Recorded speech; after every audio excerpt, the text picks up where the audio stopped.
Hello guys, this side Harsh trading. आज की video थोड़ी सीरियस होने वाली है। मुझे रोज मैसेज आते हैं कि भैया मेरा बैंक अकाउंट फ्रीज हो गया है, भैया मैंने P2P ट्रांजैक्शन किया था और मेरा अकाउंट ब्लॉक हो गया है। अगर सच बताऊं, अगर आप कोई भी क्रिप्टो ट्रांजैक्शन या फिर ऑनलाइन ट्रांजैक्शन करते हो तो ये प्रॉब्लम कभी भी हो सकती है। इसीलिए आज की वीडियो में आपको क्लियर बताऊंगा अकाउंट फ्रीज कैसे होता है, मार्केट में कौन सा स्कैम चल रहा है और अकाउंट फ्रीज होता है तो उसको अनफ्रीज कैसे करना है। तो इसलिए वीडियो में एंड तक बने रहिए। सबसे पहले मैं आपको ये क्लियर कर देता हूँ कि मैं ये नहीं बोलूंगा कि आपका बैंक अकाउंट कभी फ्रीज नहीं होगा। सच तो ये है कि आपका बैंक अकाउंट कभी भी फ्रीज हो सकता है। मोस्ट ऑफ द केसेस में ये स्कैमर्स की वजह से होता है। स्कैमर्स एक चेन सिस्टम चलाते हैं, अगर आप गलती से भी वो चेन सिस्टम में आ गए तो आपका बैंक अकाउंट फ्रीज होना तो तय है। पर टेंशन की कोई बात नहीं है, अगर कोई बैंक अकाउंट फ्रीज होता है तो अनफ्रीज भी हो सकता है। तो इसीलिए मैं आज आपको ये स्कैम से कैसे बचना है ये बताऊंगा। चलो एक सिंपल एग्जांपल से समझाता हूँ। दो लोग हैं, वरुण और रोहित।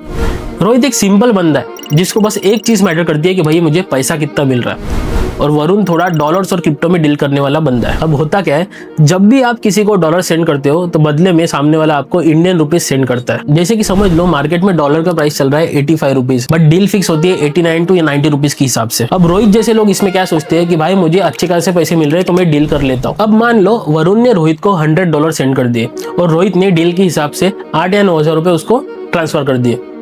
डील हो गई, वरुण को पैसे मिल गए और रोहित को प्रॉफिट मिल गया, दोनों खुश। अब सब सही चल रहा है।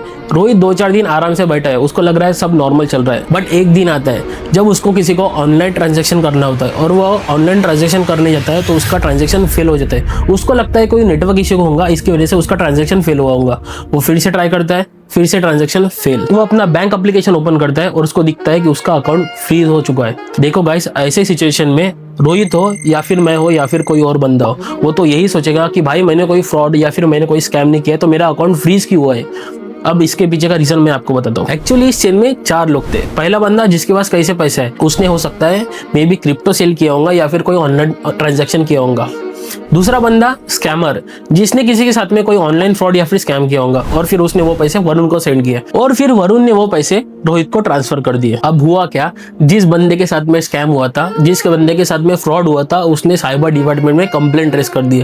अब उसने कंप्लेंट रेज कर दी तो साइबर टीम भी एक्टिव हो गई और साइबर टीम ने वो पैसे की जितनी भी ट्रांजैक्शन चेन थी वो ट्रैक करना स्टार्ट कर दी। अब जब उनको पता चला कि पैसा कहीं तो गया है तो इन्वेस्टिगेशन में तीनों के अकाउंट आ गए, स्कैमर, वरुण और रोहित।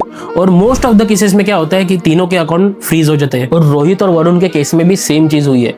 उनके दोनों के अकाउंट भी फ्रीज हो चुके थे, चाहे वो कंप्लीटली इनोसेंट ही क्यों ना हो। इसलिए मैं हमेशा बोलता हूँ, भले ही आपने कोई फ्रॉड ना किया हो, बट गलती से भी अगर आप ये चेन में फंस गए तो प्रॉब्लम आपको भी फेस करनी पड़ सकती है। बट सबसे इंपॉर्टेंट क्वेश्चन ये है, अकाउंट फ्रीज तो हो गया, सो अब करना क्या है। ऑनेस्टली इसके 2 सोल्यूशन है। सोल्यूशन नंबर 1, अगर आपकी रीच बहुत ज्यादा है और आपके कॉन्टेक्ट अच्छे हैं तो प्रोसेस थोड़ा फास्ट हो सकता है, बट ये सबके बस की बात नहीं है। तो आपके लिए सोल्यूशन नंबर 2 बेस्ट रहेगा, वो है प्रॉपर लीगल प्रोसेस।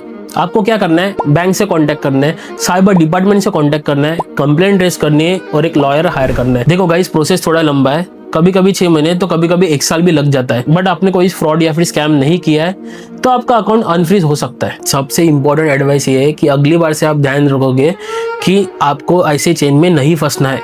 किसी के साथ में भी आप P2P ट्रांजैक्शन कर रहे हो तो आपको मेक श्योर करना है कि वो एक वेरीफाइड मर्चेंट है या नहीं। अगर वेरीफाइड मर्चेंट है तो ही आपको उसके साथ में ट्रांजैक्शन करना है।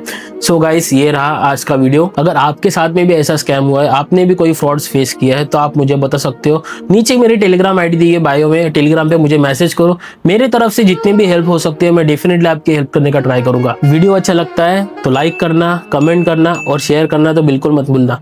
मिलते हैं गाइस नेक्स्ट वीडियो में, तब तक के लिए बाय बाय।